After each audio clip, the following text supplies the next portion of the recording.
Is the Ahmadiyya Muslim community a cult? The question is, how do you define what a cult is?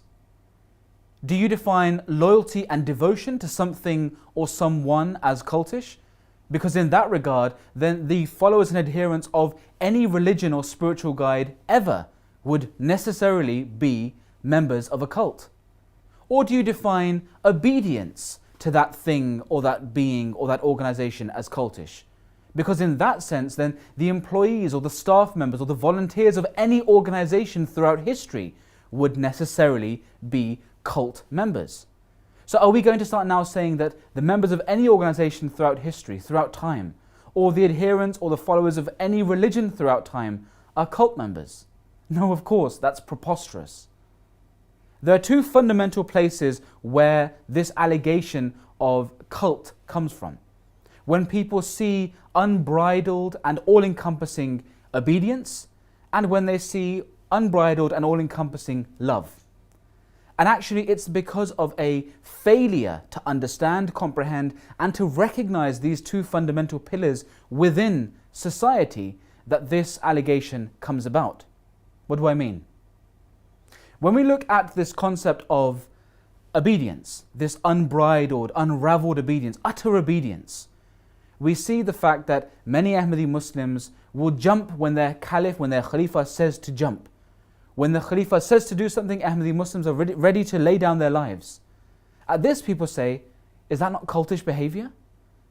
And what they are actually looking at is this concept of utter obedience. But in reality, when we look at this concept, look at any organization across the world.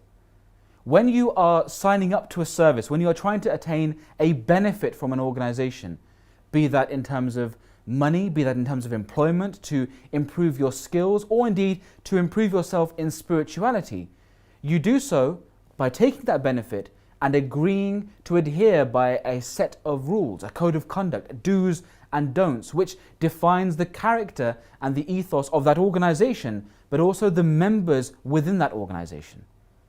Of course, this happens of your own free volition, of your own free will. You see something, you agree to it, you sign up to it, and then you abide by those regulations.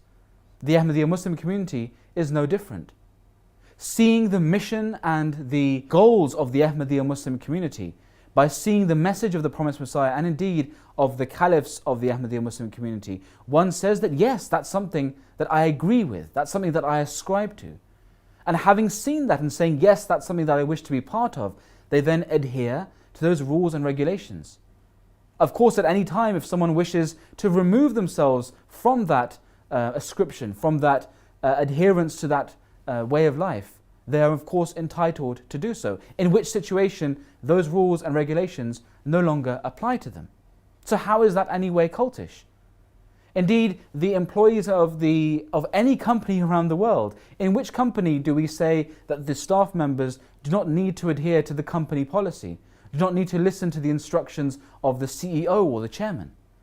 In which army of the world can a soldier stand up and say, actually no, I don't agree with that order? If you don't agree, you are free to leave. So how is the Ahmadiyya Muslim community any different? On the other side, we see this concept of unbridled love, this devotion, this loyalty. How in any way can this be called cultish? If we are saying that the adoration, the love, the admiration, and the wish and the will to emulate someone's example because of how beautiful that person's character or nature is cultish, then where do we draw the line? Is a young girl emulating her mother cultish? Is a person who looks at something online and says, I really like the way that this person behaves, is that cultish? The fact of the matter is that if an individual looks at someone and says, this is a man of God, his character, his way of life is something that makes me want to change myself. That you see that there is benefit in it for you, for your family, for your friends, and the world around you. And then you wish to take that and emulate it in yourself. How can that be cultish? If we are talking about displays of loyalty and love, where do we stop? The religious founders, the prophets of throughout time, when they brought a message of God, the people around them were transformed and transfixed to that person's character. Look at the example of the companions of the Holy Prophet Muhammad, peace and blessings of God be upon him, where they would not let single drops of water fall when he was performing the ablution to fall on the floor. They would catch it. Is that, God forbid, cultish? Of course not. This sprouts and comes from an area of pristine love and pure love. In no way could this be called cultish. And so when Ahmadi Muslims show loyalty and love to the Caliph, when they show loyalty and love to those people that have resulted in immediate and beneficial change in their life and the world around them, how can somebody call this cultish? Yet despite all of this, once we've understood that an individual does so of his own free will, can leave at any time, does so for his own benefit and for the benefit of the world around him, stays within the confines of the law and shows his adoration and love for a person of God.